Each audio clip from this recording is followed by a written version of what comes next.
What if you decided you wanted to make the most out of your life by a challenge to become the best version of yourself through service within the United States military? What if you pushed yourself to become a Special Forces operator and continued to beat the odds stacked against you time and time again? What if you found that the system was biased based on factors beyond your control, as the way you were looked at was determined by the color of your skin? What if you leaned into that fact to prove the naysayers wrong and created a project to showcase the actions of some of the best to have ever served that came from diverse and marginalized communities? Join me as I speak with Ruben Ayala about his path as a founding member and CEO of Triple Nikel Clothing Company, writer and executive producer of the Black Ops History Project, and director of the Black Ops Foundation.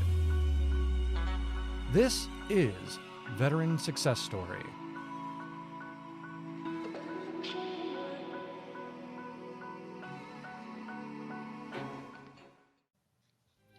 Welcome to another episode of Veteran Success Story. In this episode, I had the opportunity to sit down with Ruben Ayala, who is a Special Forces veteran and one of the founders of the Triple Nikel Clothing Company. He's since then gone on to start the Black Ops History Project, as well as he is one of the directors of the Black Ops Foundation. Guys, this is a heck of a story, and it's a message that needs to be conveyed, needs to be put out there. So I'm really excited to be able to do that. And we had a heck of a conversation in overcoming adversity and really just that constant scramble that Ruben's been in as opportunities arise, and he answers the call basically. So I also have to say is please like, follow, and subscribe anywhere you can. I want to keep the show free, and as such, I need to be able to monetize this sort of thing. So I don't want to inundate you with a bunch of sponsors. We might have something coming down the pipeline on that, but I don't want it to be the focus of this show. The focus of this show is to inspire the audience, as well as convey a bunch of information that's useful to others and help you guys out as well. So like, follow, subscribe, and I hope you enjoy this episode as I sit down with Ruben Ayala, and I know you guys are going to love it too. Welcome to another Veteran Success Story. Today we're talking with Ruben Ayala, which is one of the founders of Triple Nikel Clothing Company. You guys, man, you have a bunch of other things going on too that is just progressed over the time. And I don't know if that's, it just seems like a lot of the people that push the envelope within their time in service, like post-service, they just continue what they're doing. You guys have the Black Ops project going on, and we were talking a little prior about what you're doing with the foundation and everything. It's fantastic, and it's great to have you on the show. I appreciate you having me, Will. Honor to be here. No, it's honor's all mine, man. That's part of the show, is amplifying voices out there within the veteran community and showing some of the good that's out there, but then also how those people got to where they're at, because we all know it's a journey. It's the struggle to get there and what you learn along the way. It helps others either get through it or see a different path in their own when they're struggling. I know I've had some of the Zoom chats and stuff with some of the guys that I've been on with, where you get a group together and the guys start talking, and more times than not, one of them will start offloading some issues they're having in life. And there's always someone else out there that pipes up and they're like, hey man, you know what? Either like they'll discuss it right then and there, or they'll be like, let me talk to you sideline about what I've been through. I've been through the same thing, or I can relate there. And it's those support systems that are just, they're incredible to have. And it's kind of what's led to doing this show and expanding that reach of stuff. Yep. So It's funny how that works, man. I see it all the time. It is. So I know, again, we were talking about it in the beginning, but I don't want to get too much onto the service end of things, but your path to Special Forces, as far as being somebody who, there's gatekeepers along the way, and whatnot, it's not an easy path. And it almost seems like sometimes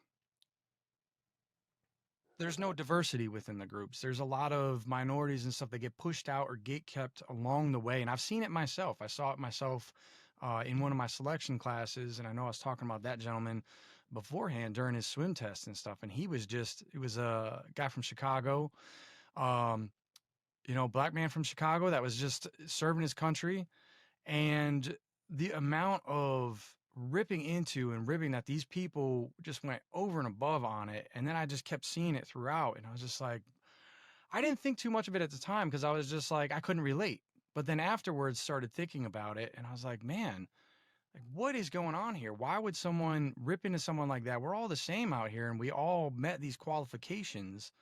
Like, why would that? Why would the color of someone's skin or the difference in somebody be the issue here? I'm sure it's something that you faced, and I know that in the founding of Triple Nickel, I know that was part of the why you guys created it. Seems like was that you were trying to bring strength to that diversity end of things. That we are stronger through our diversity out there. So you want to go into a little bit about that, about your end and your experience there? Yeah, sure. I know it's a And mouthful right there, man. it's a lot. It's a lot to unpack, but we've been on this road and journey now for almost 5 years now, so it gets a little bit easier to unpack instead of just rambling on about all the different life experiences that we've had.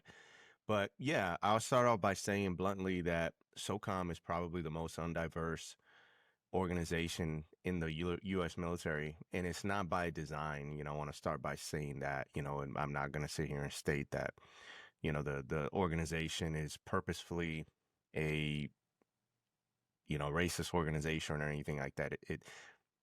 It's like that given the makeup of the organization. If you don't see yourself in a place, it's not going to motivate others to follow you into that place.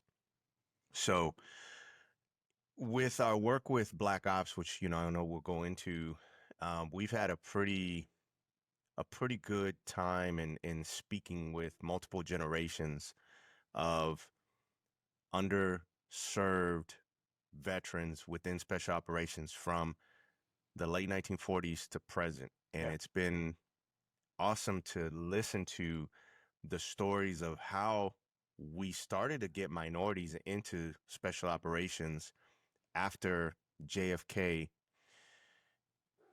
opened up the doors to special operations, Mhm. with formally recognizing the Green Berets in 1961, starting up the SEAL teams in 1960, 1961. At that point in time, special operations was still segregated, Mhm. unofficially. The military desegregated in 1948, and we went into Korea still segregated. The Second Ranger Company was an all-black Ranger unit, still the only all-black special operations unit to deploy into combat. They were the first Ranger organization to make a combat jump into combat territory, and still highly unrecognized. So going into the 60s with the need and the surge to fight the Vietnam War, you start seeing an influx of minorities coming in into these roles. And the biggest sentiment from these veterans who served during that time frame was, we wanted to be seen, we wanted to be recognized, we wanted to go into the units that would challenge us. So early on, you start seeing a big influx of Latinos, Blacks, Asians, Native Americans going into these roles. After Vietnam and they had the reduction in force, you start seeing a lot of them go by the wayside, and the units now stabilize, and you get a majority white force. Which brings us to the present. We have a gap in leadership with underserved communities. And, from our standpoint, given that it's special operations and we deal mostly with third world countries around the world, I feel that diversity within communities inside these organizations makes the force more lethal. It makes it more agile. It makes it more um, capable of operating in these environments Yeah. that maybe folks from that element can relate to. Yeah. So I'm looking at it from that angle, not so much like, hey, I just want to see people that look like me, because that's very one-sided view. Yeah. Although I do But when you look at the lethality of it, diversity is a strength. And from that point of view, we decided to do what we do so that maybe we can inspire some people to say, hey, I think I would want to become a Green Beret sometime in the future. Or I would like to be a Navy SEAL, or dispel the myth that Black people can swim. So, long story short, I've seen it. Um, it's not by design. It just is what it is, and it takes more people like us to come out and just say what everybody's thinking. Yeah. Yeah, no, and have these open discussions about it. And I know Yeah. sometimes those discussions can be uncomfortable. And, sometimes the people in power are like, it's just like some of the more recent changes in the military and stuff. I shake my head at and I go, like, how do you think you're going to roll back something that has been fought for along the way and diversified along the way? Like, what in the heck are you thinking? Like, this is not like some of these policies. It blows my mind. And I don't know if that was the original intent or, or what, but I would think that at this point, people have proven themselves. And that's, especially Hmm. within the special operations community, I have seen some of the best people that are over there are the ones that are either foreign nationals that have come over or immigrants, and just some of the best people that are proud to fight for this country. And they are like, I've earned every bit along the way and I continue to every day. And they prove it through their actions. They're not talk, and those were some of the best guys I had the opportunity to serve with. And I'm sure a lot of that echoes with you. Yeah, 100%. Perception is reality. We like to say that a lot in the military. And as much as, just come out and say it, you want to, you're the current Secretary of Defense, and, your watchword is that diversity is our strength is the dumbest thing you've ever heard. Yep. I don't agree with that statement at all. No. Because yes, lethality is 100% needs to be the number one thing that the Department of Defense needs to concern itself with. However, when you marginalize your force Mhm. and you create a state of morale where people do not want to serve, feel like they're not being cherished for Yep. their gifts, their time, their equity share in what it is that they want to do, that's not good leadership. No. And I think that that's something that there needs to be some reflection in the current administration and how they go about these things. It's a hammer versus taking a scalpel approach to it. Yeah. So Well, they're also creating an echo chamber. It's yeah, you're not hearing those other viewpoints or that other side of it without them being there. It's yeah, crazy, and you have a whole side that you're blindsiding yourself from. It's just insane to me. 100, man. Yeah, you're preaching to the choir. No, I know, and that's the whole reason. I mean, it seems like, and correct me if I'm wrong, but that's where the founding of Triple Nickel started with. Do you want to go back and talk a little bit about kind of the origin of Triple Nickel within the military and like your inspiration to use that as the basis around the clothing company? Yeah, absolutely. So, it's late 2020, and I myself, my partners, Chris McPhee, Cortez Riggs, and Rod Graham, we did not like what we saw um, domestically at the time. Yeah. The country's divisive. We're going into an election that is very, very divisive, to say the least. And the thing that got me the most was, on social media, everybody's home because of COVID restrictions, and I'm constantly getting targeted by all these veteran companies, whether it's clothing, whatever. Hmm. And from what I saw, the majority of veteran-owned companies had this very, very alt-right, very It's cookie cutter. let's yeah, It's let's the just same say that thing. Yeah. the pendulum was so swung to one side Hmm. that, hey, if you're a patriot, you got to meet this criteria, this criteria, this criteria. And at the end, when you draw an avatar, that avatar looks like a big Viking with tattoos, looks like Thor. And, I didn't like it, Yeah. and, my kid is growing up and he's seeing these images. What does that say to a kid like that? Hmm. That's not me. So I thought it was wrong. And, in our naive minds, we're like, hey, the easiest thing we can do is to get in the fight and let's create a clothing company just like every other veteran does because it seems easy. And let's tell stories through mediums that everybody wears every day. Yeah. And that was the idea of Triple Nickel. Um, we didn't know how to make clothing, still really don't, and we just wanted to just be the antithesis of what we saw out there. So it was honestly not a lot of thought. We put the company together in 60 days, and we launched. Man, we thought we were gonna just change the world. Very naive.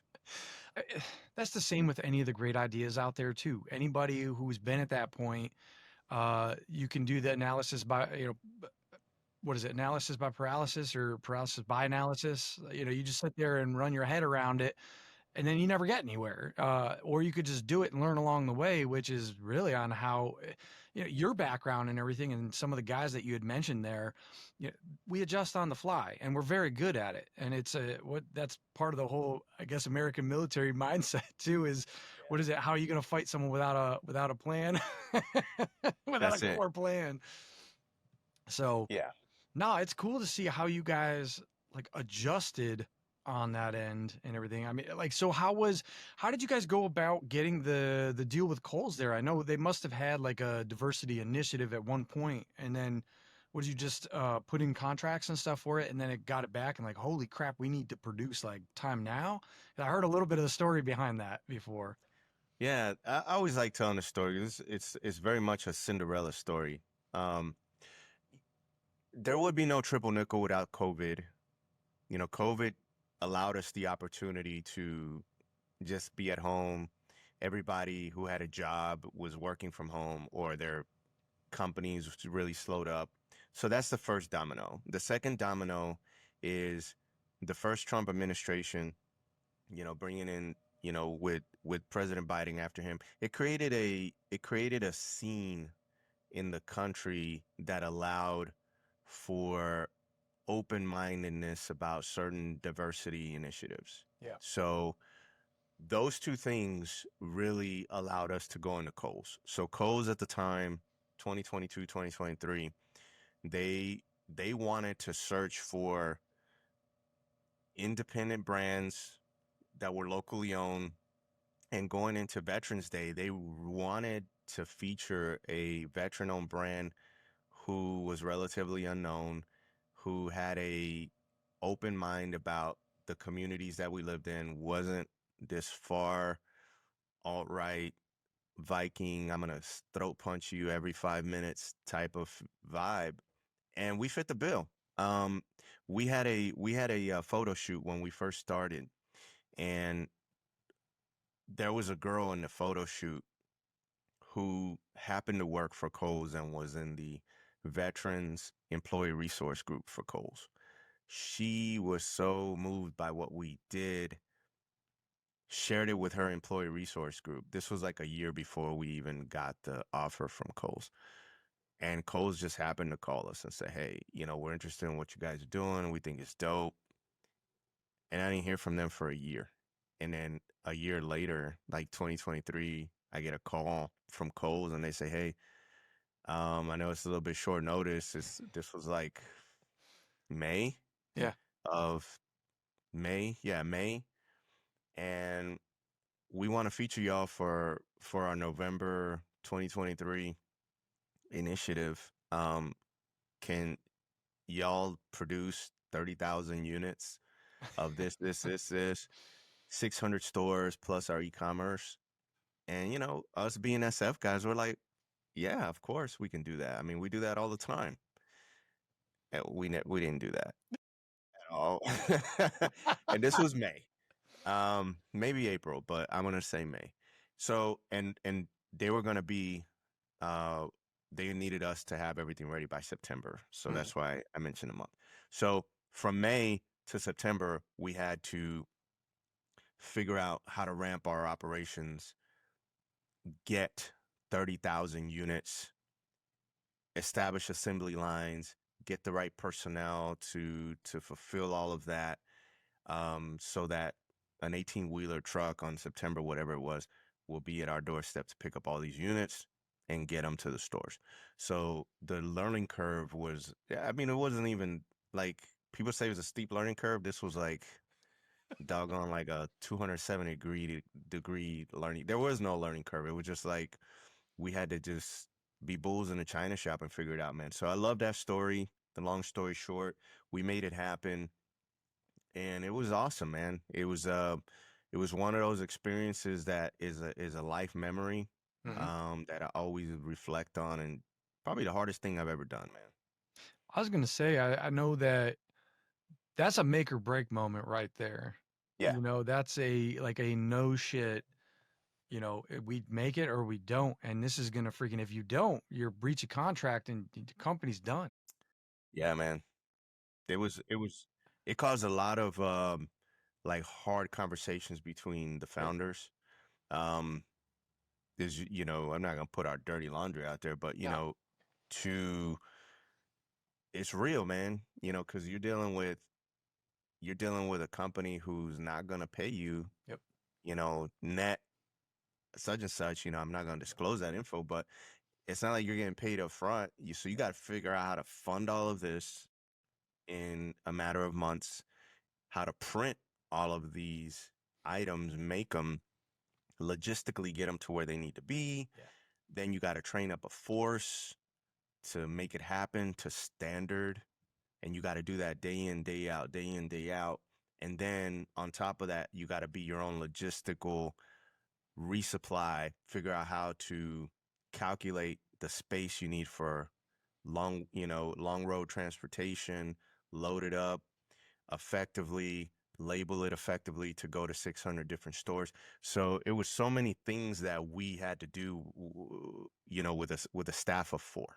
Yeah. Um, and it was very reminiscent of our mission sets. If we didn't come from the background that we came from in SF, I don't think we would have had the confidence to do it, because we relied heavily on that to just fuel us. Like, hey, do you remember this time that, this is so much easier than that?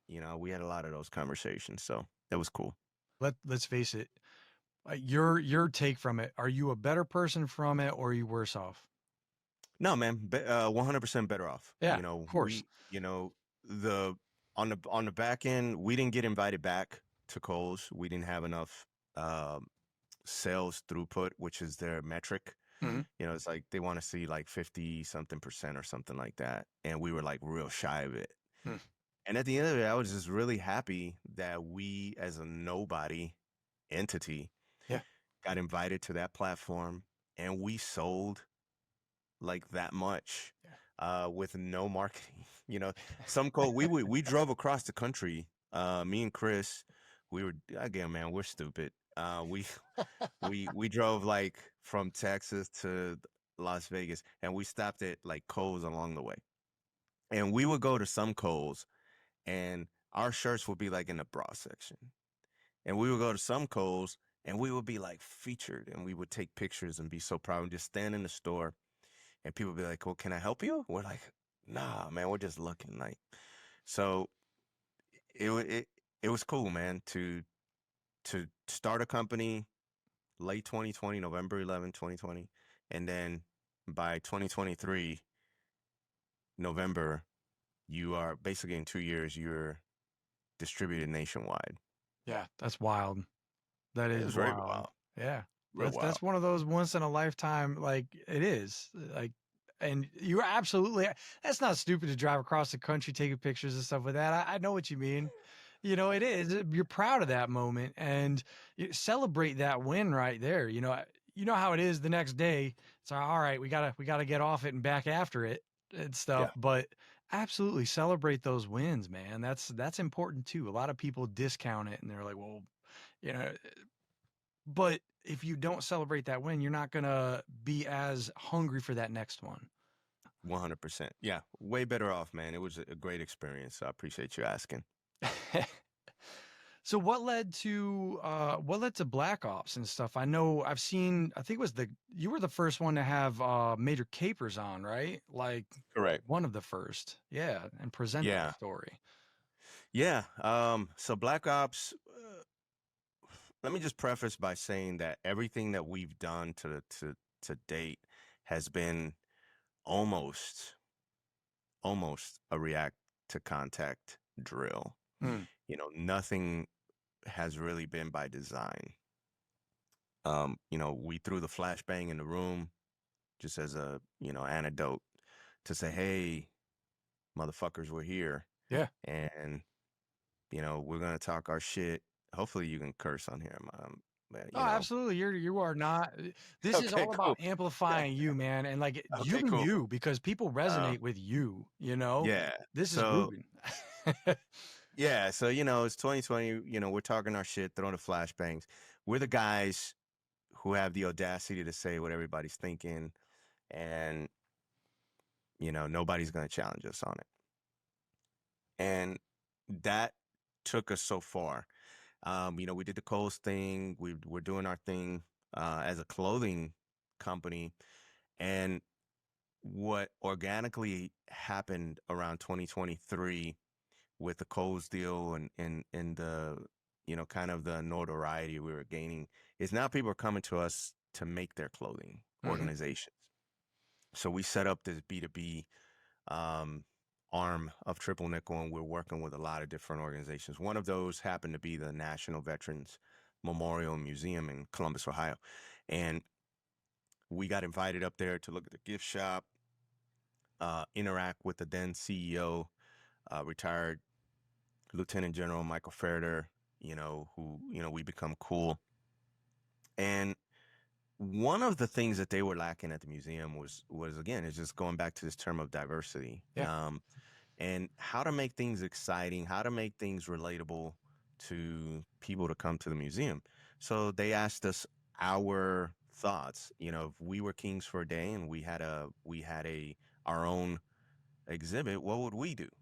And Chris and I, we were the ones who were there, and we were just joking around, and we said, man, what if a museum had an exhibit called Black Ops, and it was just featured black special operators, from different branches of the military from 1948 to present. That shit wouldn't fly, but it would be funny, Yeah. And we shared that with the museum, and they loved the idea, which was, wild to me. And they challenged us and said, hey, why don't you guys put some thought into that, but expand it to different underserved groups? And that's what we did. And ultimately what we fell on was creating a documentary series called Black Ops, and we broke it down into 3 seasons. Season 1 being African Americans and South. Season 2, which will be going into pre-production now, is women, Asian Americans, Arab Americans served in South. And then season 3 is Latinos and Native Americans.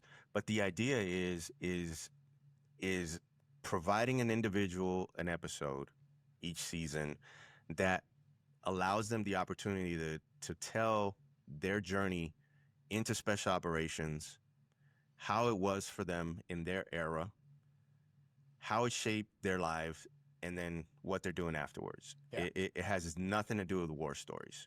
For us, we felt that if you want to go listen to war stories, you go to YouTube and plug in one of the TMZ sites that's telling all the war stories. Yep. So that's what we wanted to do with Black Ops, and that's how we landed on that.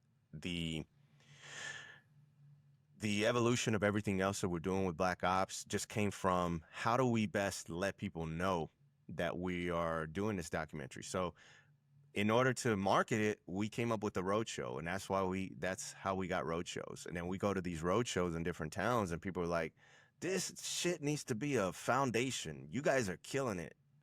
We want to donate." And we're like, "Well, crap! Now we got to make a foundation." So we made a foundation. So everything has been like very reactive in that we didn't sit down with a map and say, hey, this is our timeline, this is what we're going to do. So that's been the fun part about it. It's been a creative process, honestly, from day one. I mean, that's that organic shifting, and you guys are just following the not only the calling and stuff, but it also sounds like the need. Like people are reaching out and saying, "Hey, this is needed, and we love this." You know, and it really just boils down to, again, why do a lot of people join up? They're wanting to be something that's part of something that's bigger than themselves and to give back. And it seems like that's exactly what you guys are doing here in everything you're doing here, which is it's awesome. There needs to be more of that. I appreciate it, man. Yeah, we adhere to, again, man, when in doubt, we just go back to things that we've been taught. And, principles of petroleum is big for us. We talk in these terms. We're kind of nerdy. We do a lot of SILs. For those who don't know what that is a silent listen halt. We're out on the street, as we like to call it. We're beating the street, and we just take a knee and we just listen. Because left to our own devices, we are gonna make the wrong decisions. I may come up with an idea. We're all good idea fairies, but it may not hit. So we just listen to what people got to say, and if it's in our wheelhouse of resources to make it happen, then that's direction that we go in. Man, that's the way it should be, and I love it. I love to hear that. How was it? How was that first? I mean, what was the first episode for Black Ops? I know the Capers one, that was a big one, but I think that was the end of season one. Like, how was it the Yeah. scramble to put that together? Difficult, very difficult. So I'm gonna define difficult like this. It doesn't matter the ethnicity we're dealing with of the person in special operations. Special operations community is very difficult to get in front of, by especially on the operational side. Not so much for folks who are in the support side. So finding the right subjects was one thing. Yeah. Getting those subjects to be willing to talk to us was another. The problems that we had were, number one, getting people to believe that we can make a good documentary, because we weren't filmmakers.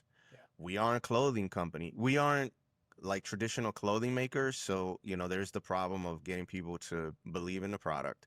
Now we got to get people to believe that we're movie makers when we're not. Yeah. Okay. So, and then to let us into their homes, and film in their most intimate areas and talk about shit that probably they've never talked to anybody about on camera. So those were the most difficult parts of it. Then it's syncing up everybody's timeline. So that was probably the most difficult part of it. So going into it, we wanted to find an avatar, a subject that fell into one of the branches of the military from 1948 to present. They had, just for season one, they were, black or black Latino, from that cloth. They had to have served in special operations in either operational support or direct support capacity. And then we had a casting director, Mike Clark, one of our SF buddies, and it was his job to find those people. So, Major Capers, he's episode number 5 out of 8. And just to answer your question, to get a guy like him, very difficult. Yeah. And he just happened to be at Mike Clark happened to be at a Force Recon, Marine Force Recon reunion. Yep. And he saw Major Caper sitting by himself at a table, and it was a cold call. He just went to the table, and he had an elevator pitch. Sir, we love your story. We want you to be part of our documentary we're putting together. I know you don't know me. He just gave his quick rundown of who we were, and luckily Major Capers agreed. But that's really how probably the majority of our subjects came on board. It's just through elevator pitches. Well, yeah, and making that connection and it, that's one thing I do have to say is I think that the special forces guys are a lot better at is making that human connection because it's part of the skill set that you have with the job, comes with the job, comes with the territory. It definitely helps. It definitely helps. And I'll tell you one thing too is it's helpful that we come from the community because it makes it easier to have the conversation and ask the right questions. And one thing that Major Capers told us and shared with us that really nailed it home for us was he has a full blown documentary on him Mhm. that was created a few years ago. It's called Team Broadminded. And then after that, his fame just kind of faded away till we came back on the scene. Um, he told us that there has never been people that look like him interested in his story, especially from the community. So that was why he allowed us to come to his house and record, because he knew he already had that bond with us, Yeah, and that was really special. Got that on camera. It was a really cool moment. I bet that's everything. That's everything that's driven your mission the entire way, and to get that confirmation back from someone that's been through what he has and at the level and everything, Oh, that's got to feel just incredibly validating and like, you know what, that we made the right choice here, number one. But now I'm sure the charge was also heavy on your end too. Like, how did that feel? Like after that, and all right, now we have to go and present this. Like, how are we gonna do that? Because I'm sure that made it just all the more pressing that need to be out there.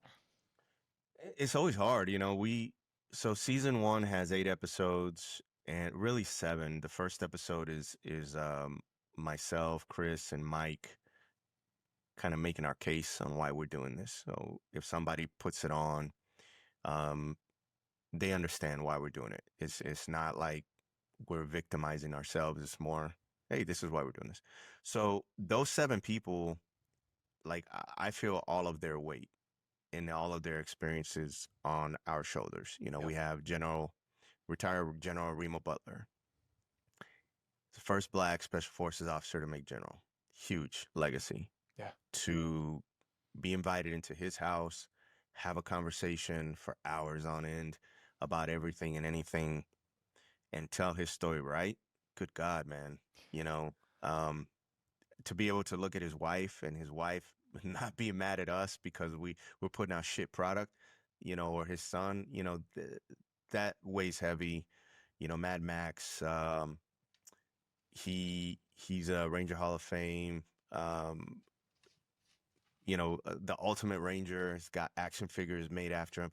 A guy like that with such a huge community and following, we gotta get it right. Yeah. So yeah, man, every single one that we do, it's not only just the individual, it's their family, it's their legacy that they're entrusting us to tell it right. So, man, it weighs heavy, man. Like this shit sometimes keeps us up at night. That Um, as it should, honestly. I mean, I think that's kind of like what keeps some of us on the right path too. yeah. There is, it hits me hard sometimes when I start thinking about taking shortcuts with certain things. And there was a saying that was always said from my command in the unit and stuff. Well, there's two of them really that drive me, but one of them was hard right over easy wrong, and doing the right thing and presenting it the right way and sticking to that when you see a lot of other ways you could have taken the shortcut or made it all about yourself or uh, you know X, Y, and Z. I don't even need to go down that path right now because it's people know, they see it out there and stuff. So stick to the right path. It's not always easier, but in the long run, that's where really the reward is, because when those guys that you served with come back and they're like, you did it the right way, man. Like, thank you for honoring that. Um, that means a lot. And I'm sure it means a ton to you guys too, man. It's really good stuff that you're putting out. It is. I appreciate it. And within the special operations community, there's very little room for error. I think I don't have to. tell anybody that you can go on YouTube right now and it's like fratricide. It's ridiculous, man. So you can go on any podcast, say the wrong thing, people are gonna fact check you on it. Or if they don't like it, man, you will get murdered. Oh, Not literally, but so if that was in the back of our mind too. It's like we gotta do it. We gotta do it right. Get the right editors, and and it's going back to like the Coles deal. It was building the right team. You know, the whole process, probably the golden thread of these past almost 5 years for me is kind of look at like we're like the Wu-Tang Clan, and my job is the RZA. Love hip hop, so I use a lot of hip hop references. Um, is managing a team of creative individuals who, you know, we all got to go in the same direction, yep. but everybody's kind of doing their own thing, and that's what it has literally been. Now before we know it, we have a production company that we are establishing by virtue of everything that we've had to do with putting together the documentary series. We have a clothing company. We have a B2B division that's dealing with organizations that want merchandise. We have a roadshow team with a full production team that rolls with us city to city to city. Um, we got this nonprofit, and we're working with school districts. So now that I step back and look at it, we're affecting literally hundreds, if not thousands of people. Um, and it's scary, man. Oh, and only more to come as you go along in it. I mean, it's the I like to use the analogy of the rocket ship. Off the ground, you gotta expand or you have to use the most amount of energy to get it off the ground. But the closer you Yeah, get, and then once you start punching through the atmosphere, it just becomes easier and easier. And that's not to say like it's an easy thing, but you're used to that. You've yeah. built it up to that, and you're like, okay, like what's the next thing we're adding to it? That's a great analogy, actually. Perfect analogy. Yeah, yeah. You just keep shedding off. It's like you say. It's not that it gets easier. You just get better.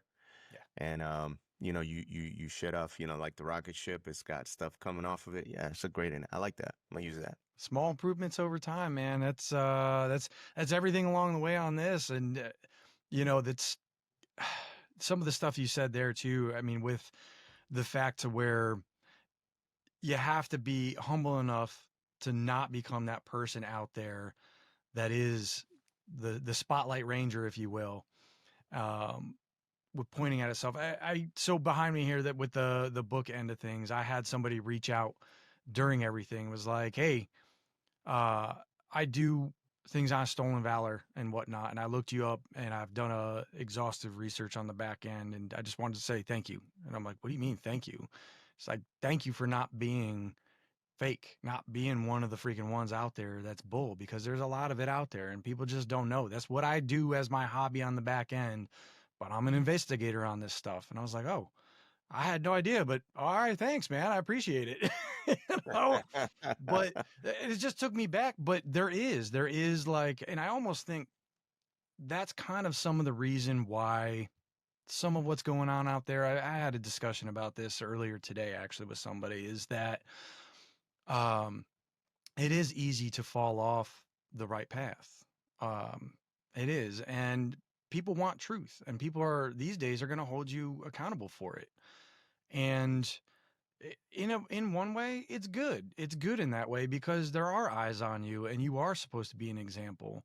And it is best to stick to that. It might be harder to stick to the right path, but stick to the right path because ultimately you are influencing, again, like you just said, hundreds, thousands, and who knows how many other people out there. Who are you going to be? What's your character going to be like when they hold it to the fire? Are you forged, or are you Man, just going to fall apart and crack? you know, we talk about this constantly. The hard thing to do is to do what everybody is not doing. And we are incentivized now with shorts, reels, um, short and long form content on social media. and on streaming sites to talk about the most kinetic things. And I'm just talking about within, veteran community. Yeah. The most kinetic, the more kinetic, the better. Yep. And it's real easy to, the conversations we've had with our team, amongst our team, we have um we have folks who have crazy combat stories. And the easy thing would be to just get on our platforms and just start pumping pumping the airwaves with these stories. But when you look at the impact, it's like there's no for me there's no growth behind that. And then you fall into the trap of, now you told this story so many times. When I go to the next one, I need to tell it just a little bit different. Before you know it, becomes something completely different. Versus, like, how do we get back to normal to just telling regular stories that's gonna inspire, that's gonna allow people to grow through your mistakes, or through your journey? Because all these cool things that we've done, downrange or whatever, it's a really, when you look at it, it's a really short part of your life. Oh, yeah. And afterwards, unless you contract forever, like a Billy Wall or something, you you're gonna go back into society. You're gonna be a regular person. So that's where we live. And unfortunately, man, that as of now, that doesn't garner a lot of traction. And that is our current problem set, is how do you make what we're doing attractive at scale? That's something that I talked about, I've talked about with a few people.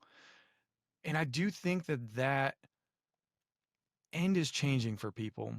I think that people are starting to get tired of that end of things. Where you were saying the things with the kinetic stories and whatnot, I hate to go back to this end, but that end where I wrote the book about my experience in Afghanistan, and it was an insane time over there. I mean, over 50% casualty rate. It was stuff to where uh, day after day, you could just I filled and this was just from one platoon standpoint, filled a book with it. And it wouldn't be hard to hit the other ones and everything else. But what's the next step forward? After I Right. got that down, and it's like, okay, now I have this down in a historical type record for these guys and for myself. And we have some of the things from that within the museum down in Fayetteville, actually. But like, where do you go from there? Like, what good is it doing amongst the other guys? Where are they benefiting from any of this? And I can tell you from interviewing and talking with a lot of them that some of them have moved on, but a lot of them still hang a lot on there, and they haven't gotten past that, and they're stuck in this constant trauma cycle. So it's like, I was thinking about some of the things that I've done, uh, on the side of education, on the side, and it hasn't been easy. It hasn't been easy moving forward to get to where I am now, and I'm still trying to move forward in things. But what can the next project be to give back to those guys or put something back to where? And I started thinking of how podcasting, like, all right, I'm going on these commutes, going to school. That's how I started picking up information for the marketing end of things. Okay.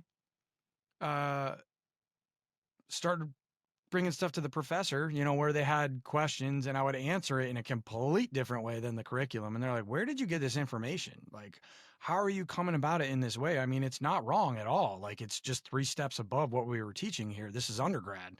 And I'm like, well, we have all this information now online. Why is this not being put out there? So I really think that this stuff that you guys are doing through Black Ops and putting that out into a record to where somebody can just log on to YouTube or log on to wherever the docu series and stuff is, and have this in a format that stays. It doesn't go away. It's out there now, and it's just there forever. They can always go back and access this or glean from it, or you listen to something a second time and you pick other things up. But that's the whole thing behind this end, is how do I inspire through other people and other good people out there that have their head on their shoulders doing the right mission. And I really do think that we're starting to see a shift to where our generation, the global war on terror generation, that call is out there for us, kind of like the World War II greatest generation had. And it's time to step up to the plate. And you guys are some of the first wave to start doing that. And it's phenomenal. It's awesome to see that. No, I appreciate that sentiment. Yeah, 100% correct. It's almost like, we're maturing, Yeah. as as a cohort, I guess you want to call us that, although we vary in age. But yeah, you're right. We gotta start doing some healing. Um, but if we're stuck on the worst days of our lives, Yes. it's hard to get out of that cycle, man. And that's, yeah, I think we definitely agree on that, Yeah. 100%. You had mentioned about major capers, right? Yeah. When we That's one thing I'll state too. With these old guys, it's easy to it's easy to exploit their stories for for personal benefit. It's the only way, because people want that. Yeah. And I've seen that, and after we had him on, we started, really pushing his story, particularly to get him the Medal of Honor that Hmm. he deserves.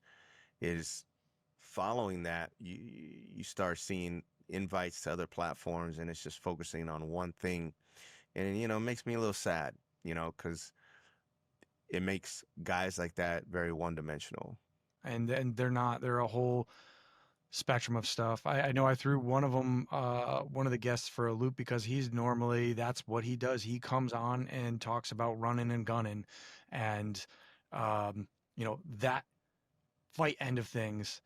And when I was like in the beginning, and I told him, but I don't think it sunk in because he came on and we started talking.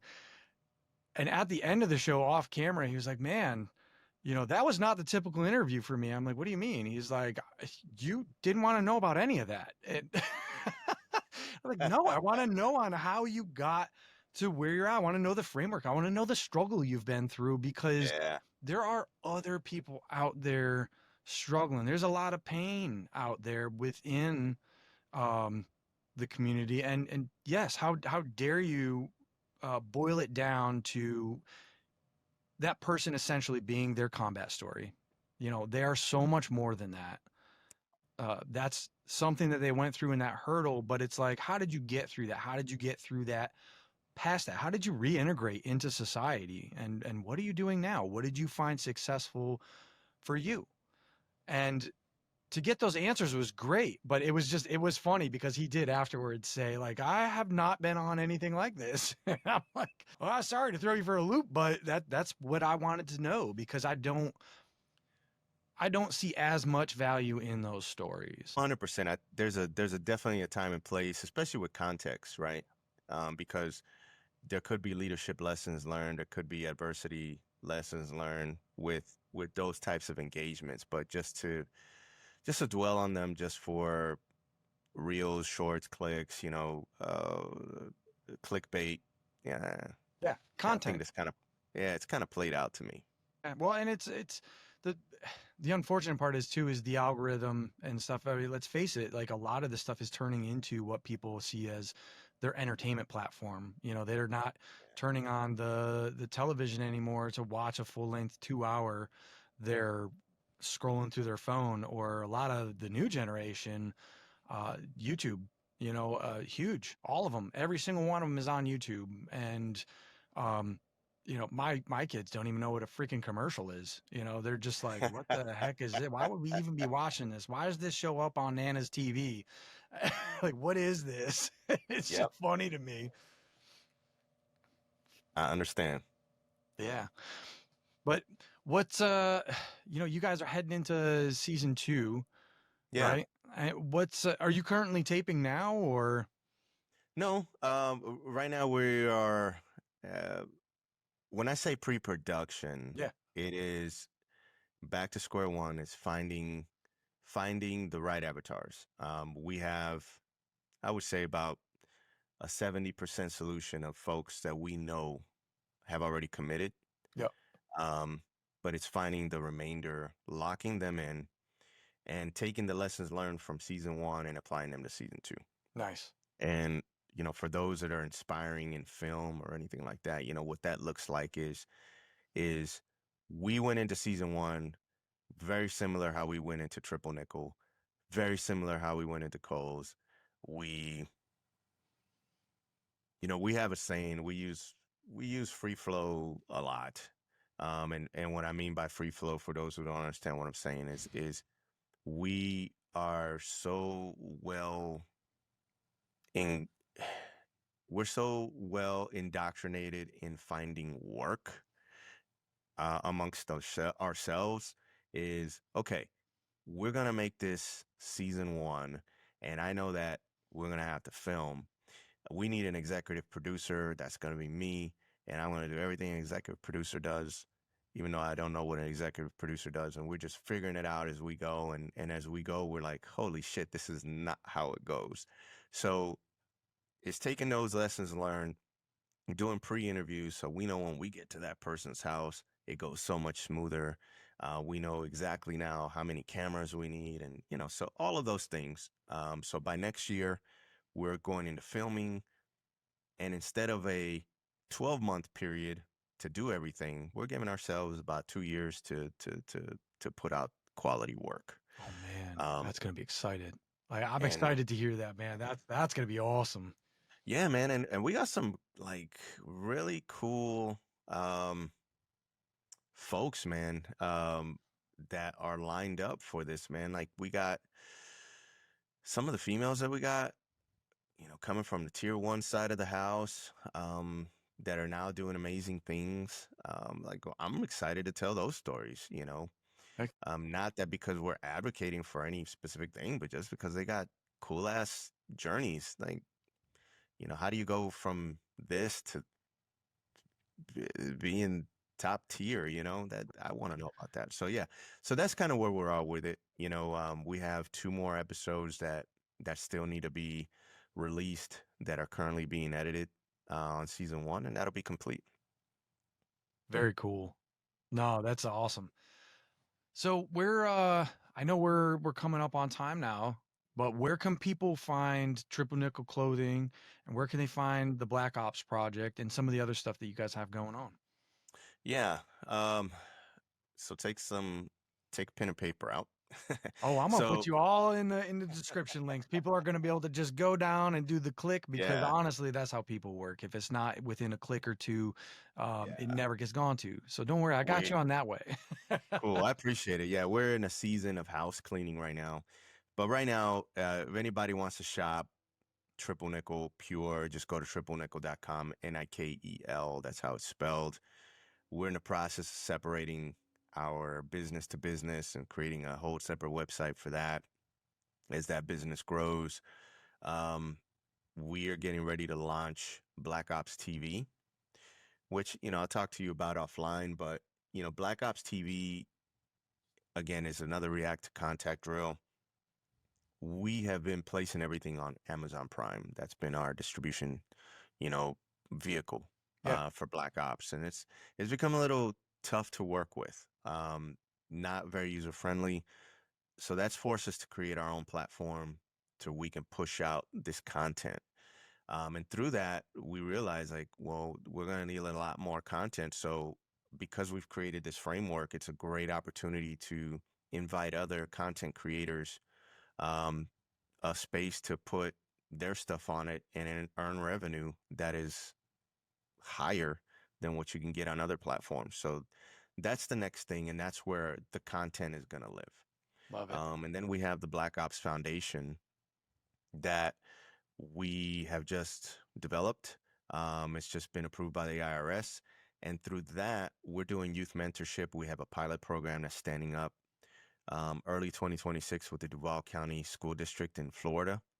And that is our first attempt at creating a 9-week cohort with underserved communities and doing mentorship through storytelling and starting to affecting lives based off of a curriculum that's approved by a school district. And hopefully we can scale that cross country and impact more people. That's amazing. Yeah, no, I love to hear that, man. That giving back, and that's incredible that you guys are doing that and putting, I know just an inkling of what goes into some of that, and you really have to pour yourself into it to make it work. So that is so commendable to hear, and that's awesome.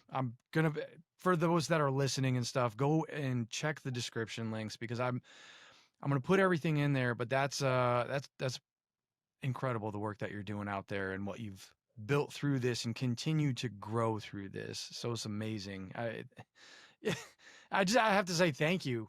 Just from me alone to hear that, that's powerful stuff that you're working with, and especially in working with the youth, because that is, I mean, really that next generation upcoming and stuff. It's important. And in the day and age where we live, to where there's a lot of confusion and dissent sown out there, it's good to have somebody who's got their head on straight, pushing for the right reasons and making it happen. So, Ruben, thank you for everything you guys are doing out there, man.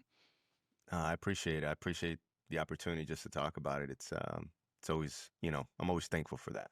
No, yeah, exactly. Thank you for coming on, as well. But stay tuned just for a minute. Like, stay on. I want to talk to you afterwards, but I appreciate it. Thanks for coming on to Veteran Success Story and sharing. 100%, Will. Thank you. Thanks for joining us on another episode of Veteran Success Story. I hope you guys enjoyed the episode. I know I really enjoyed the conversation with Ruben. And I'm going to put the links to Triple Nikel Clothing, as well as the Black Ops History Project and Foundation, and Black Ops TV, which was just some of the things. Anything else is relevant, you'll find within the description link, as I try to keep it to a point to where you guys can just one click over to there. It's ease of access. So I hope you guys, again, enjoyed the episode. And thank you to Ruben for coming on to the show. So I'm going to have to ask you guys again, like, follow, and subscribe. And as you guys, as this starts to move forward and everything, I'm going to be able to, I swear, you guys do that end for me, and I will continue to put these episodes out and continue to improve during this process. So thank you for listening, and I hope you enjoyed the episode. Be sure to check the description links. And until next week, this has been yet another Veteran Success Story.